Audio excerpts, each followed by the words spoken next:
बॉलीवुड पोल खोल के नए एपिसोड में आपका स्वागत है। भाई साहब, अगर आपने अभी तक मेरा चैनल सब्सक्राइब नहीं किया और करना चाहते हो, आपको लगता है कि मैं आपके लिए बहुत अच्छे वीडियोस बनाता हूं, तो कर लीजिए और घंटी दबा दीजिए। देखो, अगर आप घंटी नहीं दबाओगे तो आपको बिल्कुल पता नहीं चलेगा जब मैं नया वीडियो पोस्ट करूंगा। फिर आप पूछते रहोगे, भाई ये रिव्यू नहीं किया, वो रिव्यू नहीं किया। तो मेरे ख्याल में आपको फौरन ही घंटी दबा देनी चाहिए। काफ़ी सालों पहले इमरान हाशमी की एक फिल्म आई थी जिसका नाम था आवारापन।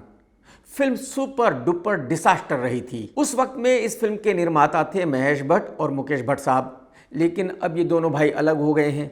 तो आवारापन 2 बन रही है और उसको प्रोड्यूस कर रहे हैं मुकेश भट्ट साहब। मेरी समझ में बात ही नहीं आ रही है कि पार्ट 2 क्यों बन रहा है जब पार्ट 1 सुपर डुपर डिसास्टर थी। और आवारापन को डायरेक्ट किया था मोहित सूरी ने। आवारापन 2 को मोहित सूरी डायरेक्ट नहीं कर रहा है, कोई नया डायरेक्टर है। मैं आपको यह भी बताना चाहूंगा कि इमरान हाशमी ऑफिशियली ये कह चुका है कि वो अपनी खुद की फिल्में भी नहीं देखता, क्योंकि उसको हिंदी फिल्में देखना बिल्कुल अच्छा नहीं लगता। वो सिर्फ इंग्लिश फिल्में देखता है। मैं आपको ये भी बता दूं कि इमरान हाशमी इंडियन सिटीजन नहीं है बल्कि फॉरेनर है। तो मेरी समझ में ये बात भी नहीं आ रही है कि पब्लिक इमरान हाशमी की फिल्म क्यों देखेगी जब इमरान हाशमी खुद ही अपनी फिल्म नहीं देखता।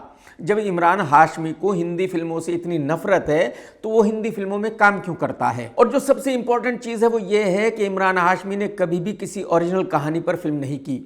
उसने हमेशा अपनी जिंदगी में कहीं ना कहीं से किसी फिल्म को कॉपी किया है। जैसे कि मैंने बताया कि इमरान हिंदी फिल्में देखता ही नहीं है, तो जाहिर सी बात है हिंदी फिल्मों की कहानी उसकी समझ में आती ही नहीं है। तो जबकि इमरान किसी ओरिजिनल कहानी पर फिल्म कर ही नहीं सकता, तो मैं 100% गारंटी के साथ कह सकता हूं कि आवारापन 2 की कहानी भी लिखी गई होगी किसी ना किसी फिल्म को कॉपी करके। इस फिल्म की हीरोइन है दिशा पता नहीं। दिशा पता नहीं की 0 फैन फॉलोइंग है। इमरान की भी 0 फैन फॉलोइंग है। यानी कि जब हीरो हीरोइन की ही 0 फैन फॉलोइंग है तो फिर फिल्म कैसे चलेगी। फिल्म की शूटिंग बैंकॉक में हो रही है। यह भी इस बात का सबूत है कि इस फिल्म की कहानी कोई इंडियन कहानी नहीं है बल्कि किसी फॉरेनर फिल्म की कॉपी है। इस फिल्म के साथ एक ही अच्छी बात है कि इस फिल्म का बजट बहुत कम है।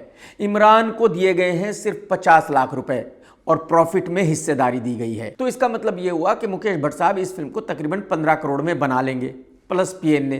तो यानी कि इस फिल्म की जो लैंडिंग कॉस्ट है वो 25 करोड़ से कम होगी और ये बिल्कुल करेक्ट है, इतने पैसे रिकवर हो जाएंगे। तो इसका मतलब ये है कि ये फिल्म चले या ना चले, हिट हो या फ्लॉप हो, जो मुकेश भट्ट साहब के पैसे लगेंगे वो तो आ जाएंगे।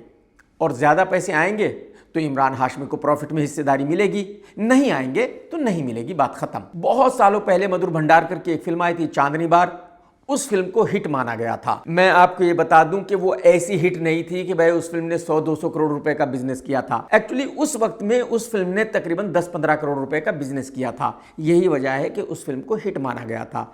और अब चांदनी बार 2 बन रही है, लेकिन इस फिल्म को मधुर डायरेक्ट नहीं कर रहा है बल्कि अजय बहल डायरेक्ट कर रहा है। इस फिल्म का निर्माता भी मधुर भंडारकर नहीं है, इस फिल्म का निर्माता है संदीप सिंह। आज के वक्त में संदीप कई एक फिल्में बना रहा है और संदीप एक बहुत बड़ी फिल्म डायरेक्ट भी करने वाला है जो शिवाजी महाराज की बायोग्राफी होगी और उसमें हीरो होगा कंतारा फिल्म का हीरो। ये तो आप सभी जानते हैं कि फरहान अख्तर डायरेक्टर है, राइटर है, सिंगर है, लेकिन फरहान एक एक्टर भी है। हर 2-3 साल के बाद फरहान एक फिल्म कर लेता है, उस फिल्म से इतने पैसे कमा लेता है कि अगले 2-3 साल तक जिंदगी आराम से चलती है। अब फिर से फरहान ने एक फिल्म की है जिसका नाम है 120 बहादुर। यह फिल्म अगले महीने 21 नवंबर को रिलीज होने वाली है। इसके नाम से ही यह साबित होता है कि यह फिल्म वार पर आधारित है। पहले इस फिल्म का एक टीजर रिलीज हुआ था जिसका रिस्पॉन्स बहुत ठंडा था। उस टीजर को देखने के बाद किसी को भी ऐसा नहीं लगा था कि इस फिल्म को देखा जाना चाहिए।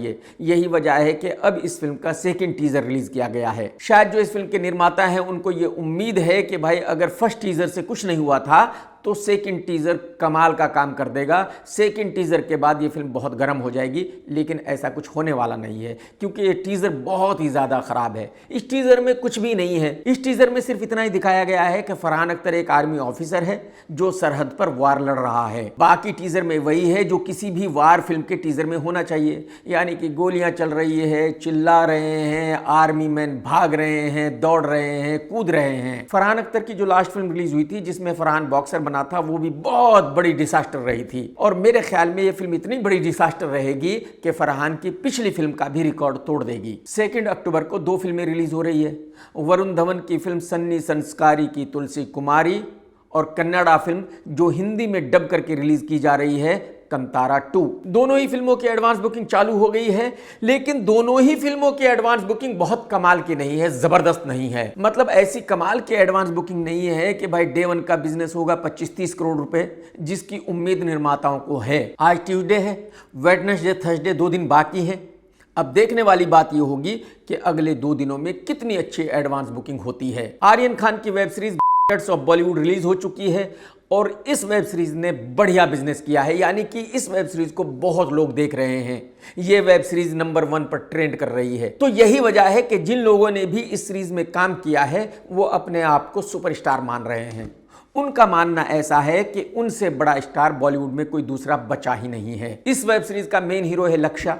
उसका जिंदगी में कुछ होने वाला नहीं है, वो कभी भी सुपरस्टार बनने वाला नहीं है, मैं गारंटी के साथ कह सकता हूं। धर्मा की यानी करण जौहर की एक कास्टिंग एजेंसी भी है। यही कास्टिंग एजेंसी लक्ष्य का काम देखती है। इस कास्टिंग एजेंसी ने लक्ष्य को ऑर्डर दिया है कि कोई कितना भी बड़ा डायरेक्टर हो, कितना भी बड़ा प्रोड्यूसर हो, कोई भी आपको कांटेक्ट करना चाहे तो आप बात नहीं करेंगे, किसी को भी आप फ़ोन कॉल का भी रिप्लाई नहीं करेंगे।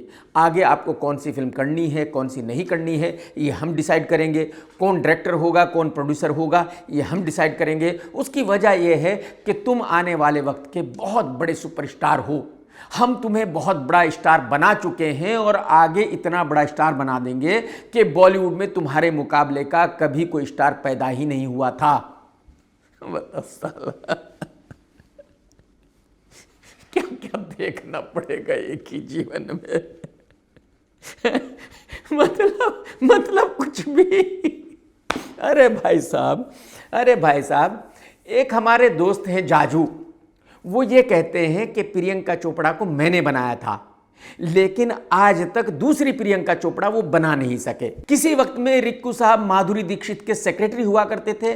उनका कहना यह था कि माधुरी को मैंने ही इतना बड़ा स्टार बनाया है, लेकिन आप यकीन कीजिए कोई दूसरी माधुरी रिक्कू साहब बना नहीं सके। यहां तक कि अपने बेटे को भी एक्टर नहीं बना सके। बाकी की तो बात ही छोड़ दीजिए। बॉलीवुड में एक रेशमा शेट्टी भी है जो ये कहती है कि सलमान खान को इतना बड़ा स्टार मैंने ही बनाया था, और आप यकीन कीजिए कि दबंग तक वो सलमान खान की मैनेजर नहीं थी, दबंग के बाद सलमान की मैनेजर बनी थी। और आप सभी जानते हैं कि दबंग जब आई थी उस वक्त सलमान खान बहुत बड़ा सुपरस्टार था। मैं ये नहीं कह रहा हूं कि सलमान आज भी सुपरस्टार है, आज सलमान का कैरियर ख़त्म हो चुका है, लेकिन मेरा कहने का मतलब यह है कि अगर रेशमा ये कहती थी कि सलमान को मैंने बनाया है तो ये सफ़ेद झूठ है।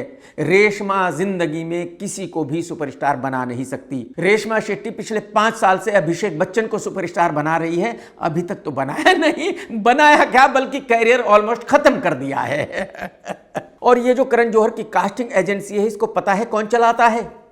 कभी एक क्रिटिक हुआ करता था राजीव मसंद, वो इस कास्टिंग एजेंसी को चलाता है। ये राजीव मसंद खुद भी किसी निर्माता का फोन नहीं उठाता, किसी डायरेक्टर का फोन नहीं उठाता।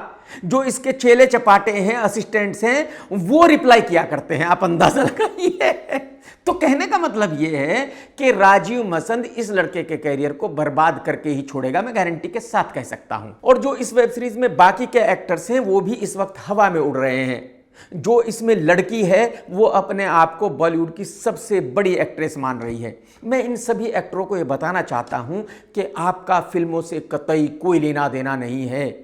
ये वेब सीरीज कितनी भी चली हो, इस वेब सीरीज के चलने से आपको कुछ और वेब सीरीज तो जरूर मिल सकती हैं, लेकिन फिल्म कभी नहीं मिलेगी। तो अगर आपको ऐसा लग रहा है और आपने मान लिया है कि आप बहुत बड़े सुपरस्टार्स बन चुके हो, तो आपसे बड़ा चूतिया इस धरती पर कोई दूसरा नहीं है। पहले बहुत सारे लोग कमेंट्स कर रहे थे और पूछ रहे थे कि भाई बागी 4 के बारे में मैं बताऊं, हिट है कि फ्लॉप है। मैंने पिछले वीडियो में बताया कि भाई फिल्म फ्लॉप हो गई है। तो बहुत सारे लोगों ने कमेंट्स करके पूछा है कि टाइगर के कैरियर का क्या है, उसके बारे में भी बताओ। मतलब आप भी उकसाते रहते हो यार, अरे कुछ तो मर्यादा रखो भाई साहब। देखिए वैसे तो किसी एक फिल्म के फ्लॉप होने से किसी एक्टर का कैरियर खत्म नहीं होता, लेकिन हाँ ये मैं जरूर कह सकता हूं कि इस फिल्म के फ्लॉप होने के साथ ही टाइगर का 90% कैरियर खत्म हो गया है। अब टाइगर का कैरियर बचा है सिर्फ और सिर्फ 10%। और मेरे ख्याल में टाइगर के कैरियर को सबसे ज्यादा नुकसान हो रहा है फादर जैकी की वजह से, माँ आयशा की वजह से। उसकी वजह यह है कि आयशा जी और जैकी टाइगर से इतना प्यार प्यार करते हैं, इतना प्यार करते हैं कि उनको सब कुछ अच्छा ही लगता है जो वो करता है। और जाहिर सी बात है, हर कोई अपने बेटे को प्यार करेगा। मैं भी अपने बेटे को उसी तरह से प्यार करता हूं। तो टाइगर कुछ भी करे, आयशा जी और जैकी यही कहते हैं कि ये आपने कमाल किया है, जबरदस्त किया है। और जब माँ बाप ये कह रहे हैं तो टाइगर को क्या लगेगा? जाहिर सी बात है, टाइगर को यही लगेगा कि भाई वो सही कह रहे हैं, क्योंकि जैकी दादा बॉलीवुड से है, जैकी का बहुत लंबा एक्सपीरियंस है। तो अगर जैकी जी कुछ कह रहे हैं तो जाहिर सी बात उसकी वैल्यू है। और जैसे कोई बेटा अपने माँ बाप को प्यार करता है, ठीक वैसे ही टाइगर अपने माँ बाप को बहुत ज्यादा प्यार करता है। तो अगर माँ बाप कुछ कह रहे हैं तो जाहिर सी बात है वो उसके लिए पत्थर पर लकीर है, वो बिल्कुल सच है, उसको झूठ तो नहीं माना जा सकता। तो मैं पर्सनली ऐसा मानता हूं कि जैकी जी और आयशा जी को टाइगर के काम के बारे में बात करना बिल्कुल बंद कर देना चाहिए। उनको बिल्कुल भी टाइगर के काम पर कमेंट नहीं करना चाहिए। वो अच्छा करे या बुरा करे, उन दोनों को चुप रहना चाहिए। मेरे ख्याल में उनकी वजह से टाइगर के कैरियर को नुकसान हो रहा है। मैं आपको ये बता दूं कि टाइगर की अगली 2 फिल्में डिसाइड करेंगी कि टाइगर बॉलीवुड में रहेगा या नहीं रहेगा। टाइगर भी वैसा ही एक्टर है जैसा कि विद्युत। टाइगर में भी वही सब क्वालिटीज हैं जो विद्युत में थी। और मैं विद्युत को बार बार कहता आ रहा था कि भाई साहब आपका कैरियर खत्म हो जाएगा, आप बात को समझो, और कैरियर खत्म हो गया। तो टाइगर की जो अगली 2 फिल्में हैं, अगर उनमें से एक हिट हो जाती है तो फिर टाइगर को 2-3 साल और मिल जाएंगे। और अगर वो दोनों फ्लॉप हो जाती है तो फिर टाइगर भी विद्युत जामवाल बन जाएगा, अर्जुन कपूर बन जाएगा, टाइगर घर पर बैठ जाएगा और उसका कैरियर हमेशा के लिए खत्म हो जाएगा। तो अब जानने वाली बात यह है कि टाइगर की अगली 2 फिल्में कौन सी है। एक है करण जौहर की फिल्म जिसमें 2 हीरो हैं, टाइगर और लक्ष्या। दूसरी एक दूसरे निर्माता की फिल्म है जिसका अनाउंसमेंट नहीं हुआ है। यही वजह है कि मैं यहां उसका नाम नहीं लेना चाहूंगा। लेकिन मैं आपको बता सकता हूं कि उस फिल्म की शूटिंग चालू होने वाली थी इसी महीने 25 तारीख को, लेकिन चालू नहीं हुई और किसी को नहीं पता कि उस फिल्म की शूटिंग कब चालू होगी। उसकी वजह यह है कि कोई भी कॉर्पोरेट हाउस आज की तारीख में टाइगर की फिल्म में पैसे लगाने के लिए तैयार नहीं है, क्योंकि जो कॉर्पोरेट हाउसेज हैं उन्होंने ऐसा मान लिया है कि टाइगर का कैरियर खत्म हो चुका है, अब टाइगर की कोई भी फिल्म चलने वाली नहीं है। मैं आप लोगों को यहां यह भी बताना चाहूंगा कि टाइगर बहुत ही अच्छा लड़का है, बहुत ही डाउन टू अर्थ है, बहुत ही स्वीट लड़का है, लेकिन इंसान का अच्छा होना और फिल्में चलना बिल्कुल 2 अलग बातें हैं। तो मैं चाहूंगा और दिल से दुआ करूंगा कि जो टाइगर की अगली फिल्म रिलीज होगी वो हिट हो जाए और उस लड़के को थोड़ा और वक्त मिल जाए। किसी जमाने में रेस 1 रिलीज हुई थी, हिट रही थी, फिर रेस 2 आई थी, वो भी हिट रही थी। उसके बाद निर्माताओं को ऐसा लगा कि अब्बास मस्तान का कैरियर खत्म हो गया है, अब वो किसी फिल्म का अच्छा डायरेक्शन नहीं कर सकते। यही वजह है कि रेस 3 को डायरेक्ट करने के लिए कोरियोग्राफर रेमो डिसूजा को लाया गया और फिल्म का हीरो भी चेंज हो गया। सलमान खान उस फिल्म का हीरो बन गया। फिल्म बनी, रिलीज हुई, सुपर डुपर डिसास्टर हो गई। यानी कि रेस 3 ने रेस फ्रेंचाइज को बर्बाद कर दिया, तबाह कर दिया। लेकिन निर्माताओं को ऐसा लगता है कि भाई अगर रेस 4 बनेगी तो वो भी हिट रहेगी, रेस 4 फ्लॉप हो ही नहीं सकती। तो अब रेस 4 बन रही है, लेकिन अब इस फिल्म का हीरो सलमान खान नहीं है। एक्चुअली सलमान खान ने मना कर दिया है कि मुझे ये फिल्म नहीं करनी है, क्योंकि सलमान को अच्छी तरह पता है कि जब रेस 3 ही बहुत बड़ी फ्लॉप हुई थी तो रेस 4 कैसे चलेगी। और बात बिल्कुल सही है। तो अब निर्माताओं ने इस फिल्म में 2 महाफ्लॉप एक्टरों को लिया है। एक है सिद्धार्थ मल्होत्रा, दूसरा है सैफ अली खान। ये दोनों एक्टर इतने बड़े फ्लॉप हैं कि इनके घर वाले भी इनकी फिल्में नहीं देखते। पब्लिक की तो बात ही छोड़ दीजिए भाई साहब। और अब इस फिल्म को रेमो डायरेक्ट नहीं कर रहा है, बल्कि ओम राउत डायरेक्ट कर रहा है। ओम राउत कौन है? ओम राउत वही है जिसने प्रभास की फिल्म आदि पुरुष बनाई थी। अगर वो फिल्म आपने देखी थी तो आप अंदाजा लगा सकते हैं कि ओम भाई ये फिल्म कितनी कमाल की बनाएंगे, कितनी जबरदस्त बनाएंगे। देखिए, निर्माता कैसे सोच रहे हैं मुझे नहीं पता, एक्टर कैसे सोच रहे हैं मुझे नहीं पता, लेकिन मैं ये बात गारंटी के साथ कह सकता हूं कि आज भी अब्बास मस्तान ओम राउत से बेटर डायरेक्टर है। बेटर ही नहीं बल्कि 10 टाइम बेटर डायरेक्टर है। तो हकीकत यह है कि अगर रेस 4 बन रही है तो अब्बास मस्तान को ही इस फिल्म को डायरेक्ट करना चाहिए था, ना कि ओम राउत को। अगर निर्माताओं ने ओम राउत को हायर किया है इस फिल्म को डायरेक्ट करने के लिए तो ये एक बहुत बड़ी गलती है। उसकी वजह यह है कि एक तो स्टार कास्ट फ्लॉप, ऊपर से डायरेक्टर ऐसा जिसको डायरेक्शन आता नहीं है, तो जाहिर सी बात है फिल्म के चलने के 0 चांसेस हो गए हैं। और आप ये भी जान लीजिए कि ये फिल्म कोई छोटे मोटे बजट में नहीं बन रही है भाई साहब। इस फिल्म का जो इनिशियल बजट है आज वो 120 CR है और ओम रावत वो है कि अगर उसने फिल्म 120 CR बजट के साथ शुरू की है तो 150 करोड़ के नीचे वो इस फिल्म को कंप्लीट करेगा ही नहीं, सवाल ही पैदा नहीं होता, गारंटी के साथ कह सकता हूं। जब आदि पुरुष बननी शुरू हुई थी तो बजट था 200 करोड़ रुपए, लेकिन फिल्म खत्म हुई थी 400 करोड़ रुपए पे। तो ओम रावत वो डायरेक्टर है, वो रेस 4 बना रहा है। अब फिल्म का क्या होगा आप समझ ही सकते हो। ये तो मैं आपको बता ही चुका हूं कि इमरान हाशमी की फिल्म आवारापन 2 की शूटिंग चालू हो गई है बैंकॉक में। इस फिल्म में इमरान के साथ लड़ने के लिए एक विलन भी है और ये रोल ऑफर किया गया था राघव को। अब आप पूछेंगे कि राघव कौन है? वही जिसने और बॉलीवुड में हीरो के दोस्त की भूमिका अदा की है। लेकिन जैसे कि मैंने बताया कि इस सीरीज में जितने लोगों ने भी काम किया है वो अपने आप को सुपरस्टार मान रहे हैं। तो राघव ने मुकेश भट्ट साहब से मांगे 4 करोड़ रुपए इस फिल्म को करने के लिए। इमरान हाशमी को मिले हैं 50 लाख रुपए, लेकिन राघव ने मांगे 4 करोड़ रुपए। राघव ने कहा कि मैं बहुत बड़ा सुपरस्टार हूं भाई साहब, आज की तारीख में जो भी लोग वेब सीरीज देख रहे हैं वो सिर्फ मेरी वजह से देख रहे हैं। ये वेब सीरीज हिट है तो सिर्फ मेरी वजह से हिट है, ना ही शाहरुख खान की वजह से हिट है, ना ही आर्यन खान की वजह से हिट है, ना ही इस फिल्म के हीरो की वजह से हिट है। और बॉलीवुड में चढ़ाने वालों की कमी नहीं है, चूतिया बनाने वालों की कमी नहीं है। खुद का मूत पीकर जिंदा रहने वाले परेश रावल ने 2-3 दिन पहले एक ट्वीट किया था और उसमें कहा था कि राघव आने वाले वक्त का बहुत बड़ा सुपरस्टार है, बहुत ही खतरनाक एक्टर है। तो जाहिर सी बात है, अगर एक लड़के के बारे में मूत पीकर जिंदा रहने वाले परेश रावल ने यह कहा है तो वो लड़का तो अपने आप को सुपरस्टार मानेगा ही भाई। उसने तो मान लिया कि शाहरुख खान उसके सामने कुछ भी नहीं है। तो मुकेश भट्ट ने इससे कहा कि बेटा मैं तुझे दूंगा 10 लाख रुपए, तुझे रोल करना है तो बता और नहीं करना है तो दरवाजा वो रहा ऑफिस का, बाहर निकल फटाफट। तो इसने मना कर दिया। मुकेश भट्ट ने इसको जूते मारकर अपने ऑफिस से निकाल दिया कि दोबारा इधर दिखना मत। तो ये इस बात का सबूत है कि राघव इस वक्त हवा में उड़ रहा है और जो एक आध वेब सीरीज मिलनी थी, फिल्म मिलनी थी, वो भी ये नहीं करेगा। कुछ दिनों के बाद अपने घर बैठ जाएगा, बात खत्म, टाटा बाय बाय। ये तो आप सभी जानते हैं कि फरहान अख्तर ने डायरेक्ट की थी डॉन 1, डॉन 2। हीरो था शाहरुख खान। डॉन 1 ने बढ़िया बिजनेस किया था और डॉन 2 ने इतना बिजनेस किया था कि जो पैसे लगे थे वो रिकवर हो गए थे। बहुत बड़ी ब्लॉकबस्टर फिल्म नहीं थी। काफी साल हो गए हैं डॉन 2 को रिलीज होकर, तो फरहान अख्तर डॉन 3 बनाना चाहता है। फरहान अख्तर जिस कहानी पर डॉन 3 बनाना चाहता है वो शाहरुख खान को पसंद नहीं। यही वजह है कि शाहरुख ने इस फिल्म को करने से मना कर दिया। और क्योंकि फरहान को यह लगता है कि जो उसकी कहानी है वो बहुत ही कमाल की कहानी है, वो एक ब्लॉकबस्टर फिल्म है, तो जाहिर सी बात है फरहान उसी कहानी पर अपनी फिल्म को बनाना चाहता है। तो काफी वक्त पहले फरहान ने डबल ढोल की रणवीर सिंह को अपनी फिल्म के लिए साइन किया था और इस फिल्म का ऑफिशियल अनाउंसमेंट किया था टीजर के साथ। कुछ दिनों के बाद फिल्म बंद हो गई थी और फिर कहा गया था कि शाहरुख खान वापसी आ गया है। फिर से कुछ महीनों के बाद इस फिल्म का दोबारा अनाउंसमेंट किया गया दूसरे टीजर के साथ और इस बात को भी तकरीबन 1-1.5 साल हो गया है।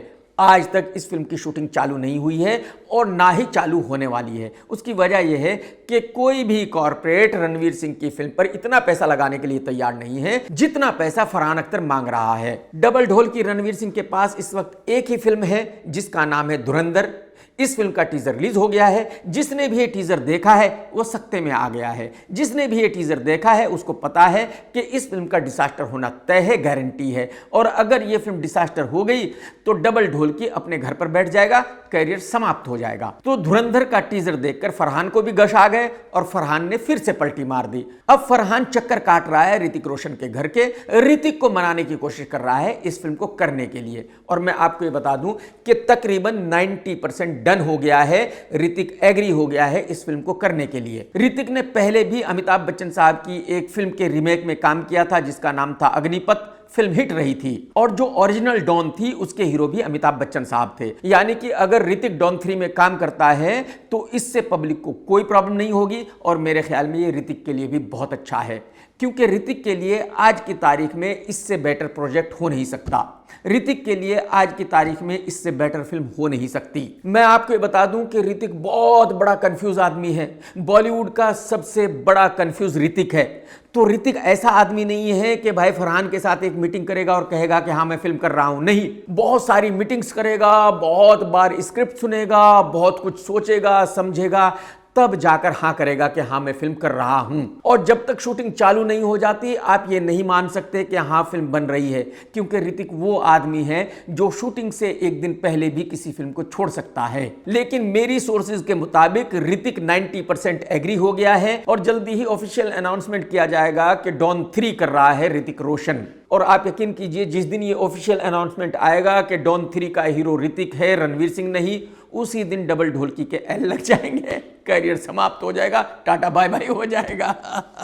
प्रभास एक ऐसा स्टार है जो रियल पैन इंडिया स्टार है। उसकी फिल्म सभी भाषाओं में बढ़िया ओपनिंग लेती है, वो हिंदी हो, कन्नड़ा हो, तमिल हो, तेलुगु हो, मलयालम हो। तो अब प्रभास की एक बहुत बड़ी फिल्म आ रही है जिसका नाम है राजा साहब। मैं आपको ये बता दूं कि छोटी मोटी फिल्म नहीं है। इस फिल्म का बजट है 500 करोड़ रुपए से ज्यादा का। अगर किसी एक हीरो की फिल्म 500 करोड़ रुपए प्लस बजट के साथ बनती है तो ये इस बात का सबूत है कि वो कितना बड़ा स्टार है, जो निर्माता हैं उनको उस पर कितना भरोसा है, उसकी रिकवरी पर कितना भरोसा है। इस फिल्म का ट्रेलर रिलीज हुआ है। ट्रेलर जैसे ही चालू होता है प्रभास को दिखाया जाता है और प्रभास के डायलॉग चालू होते हैं कि अब अपनी आंखें बंद कीजिए और लंबी लंबी सांसें लीजिए। अब प्रभास को कोई इंस्ट्रक्शन दे रहा है कि अब तुम्हारा ब्रेन सिर्फ और सिर्फ मेरी कमांड को फॉलो करेगा। अब बहुत बड़ा सा सेट दिखाया जाता है, ठीक वैसा ही जैसा कि बाहुबली में था। आजकल एक्चुअली ऐसी बड़ी फिल्में ही बन रही है और सारी फिल्मों में ऐसे बड़े सेट दिखाए जाते हैं। एक बहुत पुराने गाने के अल्फाज आते हैं, नाचे नाचे अव्वा अव्वा, और अब लड़की की एंट्री होती है। अब प्रभास उछलकर अपनी कुर्सी से उठता है और कहता है कि मार डाला रे पांडु। इसका मतलब यह है कि शायद प्रभास सपना देख रहा था, जो कुछ भी हो रहा था वो सपने में हो रहा था। अब फिल्म अंधेरे में चालू हो जाती है, प्रभास कुछ छूने की कोशिश कर रहा है, कुछ देखने की कोशिश कर रहा है और कुछ ऐसा होता है जिससे पता चलता है कि ये एक हॉरर फिल्म है। ग्लास वगैरह टूटते हैं और एक शैतान की एंट्री होती है जो कोई भूत है, और इसको देखकर प्रभास और उसके साथी वहां से भागते हैं। अब फिल्म में प्रभास है, जाहिर सी बात है एक्शन तो होना ही है, तो अब एक्शन चालू होता है। एक्शन का सीन जाने के बाद अब प्रभास रोड पर चला जा रहा है और कुछ अजीब अजीब हरकतें कर रहा है, यानी कि छिछोरागिरी कर रहा है। अब हीरोइन भी हवा में उड़ने लगती है, तो ऐसा हो सकता है कि ये हीरोइन ही भूत हो। तो हीरोइन का ये रूप देखकर मुझे कुछ ऐसा लग रहा है कि जो कुछ थामा में हो रहा था वही इसमें हो रहा है। वहां रश्मिका हवा में उड़ रही थी, रश्मिका भूत है, शायद यहां इस फिल्म में ये हीरोइन भूत है। अब प्रभास रोमांटिक हो जाता है, लड़की के साथ रोमांस करने लगता है और 2 लड़कियों की एंट्री हो जाती है। अब इसके बाद फिर से भूतिया चीजें शुरू हो जाती हैं, यानी कि कुर्सी उड़ रही है, संजय दत्त का बहुत ही अजीब सा लुक है, एकदम भूत जैसा, वगैरह वगैरह। अब प्रभास खुद ही एक उड़ते हुए सिंहासन पर बैठ जाता है और लगता है कि शायद प्रभास ही भूत है। और अब आखिर में प्रभास खुद ही बोलता है कि मैं इंसान नहीं राक्षस हूं। तो एक्चुअली जो फिल्म का थीम है वो तो यही है कि ये एक हॉरर फिल्म है, लेकिन क्योंकि प्रभास है तो बहुत बड़ा एक्शन भी है, और क्योंकि फिल्म बहुत बड़े स्केल पर बनाई गई है तो जाहिर सी बात है बहुत बड़ा वीएफएक्स भी है, बहुत बड़ी स्टार कास्ट भी है। कहने का मतलब यह है कि इस एक ही फिल्म में सब कुछ डालने की कोशिश की गई है और बस यही सबसे बड़ी प्रॉब्लम है। अगर आपको याद हो तो प्रभास की पिछली फिल्म आदि पुरुष के साथ भी यही प्रॉब्लम थी कि उस एक ही फिल्म में सब कुछ डालने की कोशिश की गई थी। तो इस ट्रेलर को देखकर यह कहा जा सकता है कि इस फिल्म को बहुत बड़े स्केल पर बनाया गया है। इस फिल्म में बहुत कुछ है देखने के लिए, लेकिन यह कहना मुश्किल है कि फिल्म अच्छी भी है। ये तो मैं फिल्म देखने के बाद ही बता पाऊंगा कि फिल्म अच्छी है या बुरी है, इस फिल्म को देखा जा सकता है या नहीं देखा जा सकता। बॉलीवुड में समोसा क्रिटिक्स हो, एग्जिबिटर्स हो या बुक माई शो वाले हो, कोई भी हो, सब लोग पैसे कमा रहे हैं, सब लोग निर्माताओं को मामा बना रहे हैं। तो जब सभी लोग निर्माताओं को मामा बना रहे हैं तो फिर IMDb वालों ने कहा कि हम पीछे क्यों रहे, हम भी यही सब करेंगे। तो अब IMDb वालों ने एक नया धंधा चालू किया है कि भाई आप उनको पैसे दो और वो आपकी फिल्म को टॉप पर दिखाएंगे, कि इससे बड़ी रेटिंग तो किसी और फिल्म की है ही नहीं। भय से मिलाप जवेरी की 2 फिल्में आ रही है, एक है फिल्म मस्ती 4 और दूसरी है दीवानियत। तो इन दोनों ही निर्माताओं ने IMDb को पैसे दे दिए हैं और इन दोनों फिल्मों को एकदम टॉप पर दिखाया जा रहा है। तो भैंसा मिलाप ये IMDb का स्क्रीनशॉट अपने सभी दोस्तों को भेज रहा है, उनसे कह रहा है कि देखो मेरी फिल्में टॉप पर ट्रेंड कर रही है। आप अंदाजा लगाइए कि प्रभास की फिल्म भी नीचे, वरुण की फिल्म भी नीचे, कंतारा भी नीचे और टॉप पर ये 2 फिल्में भैंसे की। अच्छा, कमाल यह है कि ये स्क्रीनशॉट कुछ समोसा क्रिटिक्स ने भी पोस्ट किया, क्योंकि जाहिर सी बात है उनको भी पैसे मिले हैं। लेकिन भैंसे की समझ में ये तो आना चाहिए था कि भाई प्रभास की फिल्म आपकी फिल्म के नीचे, वरुण की फिल्म आपकी फिल्म के नीचे, कंतारा आपकी फिल्म के नीचे, आपकी फिल्में उनके ऊपर, तो दुनिया का बावले से बावला आदमी भी कह सकता है कि ये फेक रेटिंग है, ये रियल नहीं है। ये बॉलीवुड का बिजनेस भी कमाल का बिजनेस है भाई साहब। यहां पहले निर्माता पैसे लगाता है, फिल्म बनाता है, फिर बाकी लोगों को पैसे बांटता है और उनसे कहता है कि मेरी फिल्म को अच्छा कहो। फिल्म फ्लॉप हो जाती है, फिर पैसे बांटता है, फिर लोगों से कहता है कि मेरी फिल्म को हिट कहो। अजीबोगरीब बिजनेस है ये। जब कभी मुकेश अंबानी साहब ने जियो चालू किया था और कहा था कि अब बॉलीवुड को मैं कंट्रोल करूंगा, मैं बताऊंगा कि फिल्में कैसे बनती है, अब बॉलीवुड वो करेगा जो मैं कहूंगा। लेकिन मुकेश भाई को यह नहीं पता था कि ये बॉलीवुड वाले हैं, इन्होंने तो अच्छों को नंगा कर दिया, ये किसी को नहीं छोड़ते हैं, तो आपको कहां छोड़ने वाले हैं। तो मुकेश भाई ने एक लेडी को अपॉइंट किया जिसका नाम है ज्योति देशपांडे, और ज्योति देशपांडे ने ऑफिशियली 100 फिल्मों का अनाउंसमेंट किया। कितना भाई साहब? 100 फिल्म्स का अनाउंसमेंट किया। और ज्योति ने कहा कि अब बॉलीवुड को मैं चलाऊंगी, मैं बताऊंगी बॉलीवुड को कि किस तरह से फिल्में बनती है, अब बॉलीवुड वही करेगा जो मैं कहूंगी। और बॉलीवुड वालों की समझ में आ गया था कि भाई अब मुकेश भाई लूटने के लिए आ गए हैं, तो अब इसको दबा के लूटना है। तो जाहिर सी बात है बॉलीवुड वालों ने जियो को लूटना शुरू किया। और आज की तारीख में पोजीशन यह है कि मुकेश अंबानी की कंपनी 1500 करोड़ रुपए के घाटे में चल रही है। यही वजह है कि मुकेश अंबानी साहब ने इस कंपनी को बंद करने का डिसीजन लिया है। और अगर आप लोगों को पता हो तो जियो की जो भी फिल्म रिलीज होती थी वो सुपरहिट ही थी। स्त्री सुपरहिट, स्त्री 2 ब्लॉकबस्टर, इसके बावजूद भी कंपनी 1500 के घाटे में चल रही है। इससे आप अंदाजा लगा सकते हो कि ये कितना फेक बिजनेस है। हकीकत यह है कि 95% फिल्में फ्लॉप होती हैं, 95% फिल्मों में नुकसान होता है, लेकिन जो निर्माता है वो कहता है कि मेरी फिल्म हिट हो चुकी है और मेरी फिल्म प्रॉफिट में है। और ये बात मीडिया भी कहता है, क्योंकि वो निर्माता अपने पैसे मीडिया को देता है ये कहने के लिए कि उसको प्रॉफिट हुआ है। और यही वजह है कि जियो कोई पहली कंपनी नहीं है जो बंद हुई है। यूटीवी बंद हो चुका, फॉक्स बंद हो चुका, परसेप्ट बंद हो चुका, केसेरा सेरा बंद हो चुका, अष्टविनायक बंद हो चुका, हीरोज बंद हो चुका। इन सभी की फिल्में सब की सब सुपर डुपर हिट हुआ करती थी, लेकिन सब कंगाल हो गए, बॉलीवुड छोड़ के भाग गए। लेकिन भले ही मुकेश भाई की कंपनी को 1500 करोड़ रुपए का घाटा हो गया हो, ज्योति देशपांडे को कोई घाटा नहीं हुआ। ज्योति की 5 उंगली घी में सर कढ़ाई में। ज्योति ने कम से कम 1000 करोड़ रुपए बना लिए हैं। ज्योति की लाइफ सेट हो गई है। ज्योति को अपनी जिंदगी में अब कभी कोई प्रॉब्लम होने वाली नहीं है, कुछ करने की भी जरूरत नहीं है, माल चाप लिया, बात खत्म। इससे पहले मुकेश अंबानी साहब के छोटे भाई अनिल अंबानी साहब भी फिल्में बनाने आए थे, वो भी इसी चक्कर में कंगाल हुए हैं, और अब बड़े भाई ने भी 1500 करोड़ रुपए का घाटा खा लिया है। अमेरिका के प्रेसिडेंट ट्रंप साहब कुछ ऐसा करते रहते हैं कि न्यूज में बने रहते हैं, कोई ना कोई ब्रेकिंग न्यूज देते ही रहते हैं। आप सभी जानते हैं कि ट्रंप ने इंडिया पर कितने टैक्सेस लगा दिए हैं, क्या क्या प्रॉब्लम्स इंडिया के लिए खड़ी कर दी हैं। और अब ट्रंप साहब को पता चला है कि इंडियन फिल्में अमेरिका में रिलीज होती हैं, अमेरिका में बहुत बढ़िया बिजनेस करती है। यही वजह है कि ट्रंप साहब ने कहा है कि ये बिल्कुल नहीं होगा, ये अमेरिका में नहीं चलेगा भाई साहब। अगर कोई भी फिल्म अमेरिका के बाहर बनी है तो उस पर 100% टैक्स लगेगा। पूरा 100%। यानी कि आज की तारीख में जो टिकट $5 का है अमेरिका में, वो अब हो जाएगा तकरीबन $15 का।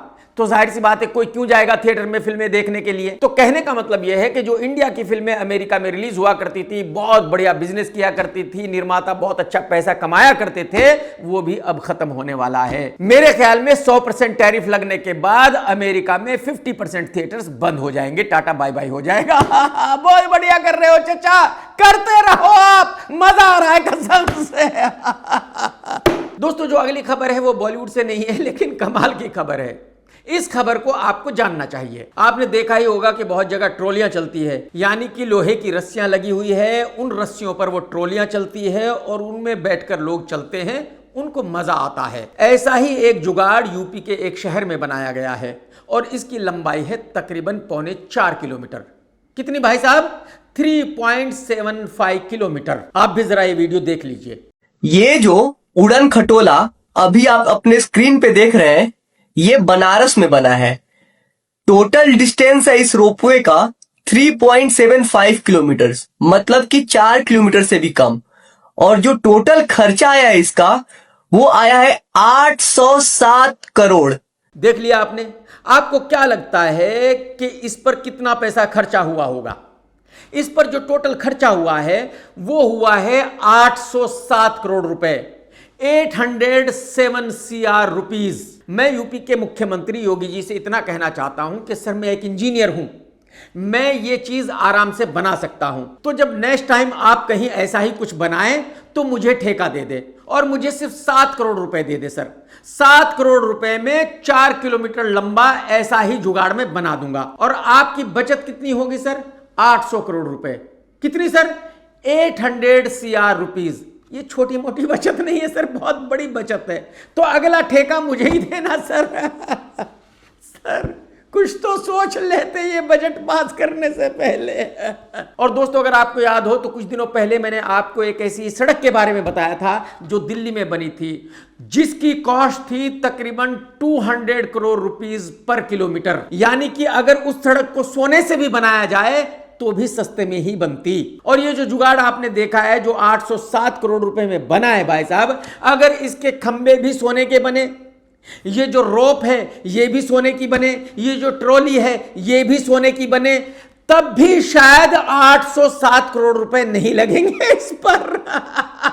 लेकिन भाई साहब, लोहे का बनाने के बावजूद इस पर 807 CR खर्चा आया है। अब देखो, इसको मैं भ्रष्टाचार तो बिल्कुल नहीं कहूंगा, करप्शन कैसे कह सकता हूं भाई? इतना अच्छा काम किया है, इतना बड़ा काम किया है, तो इतने पैसे तो लगने ही चाहिए थे।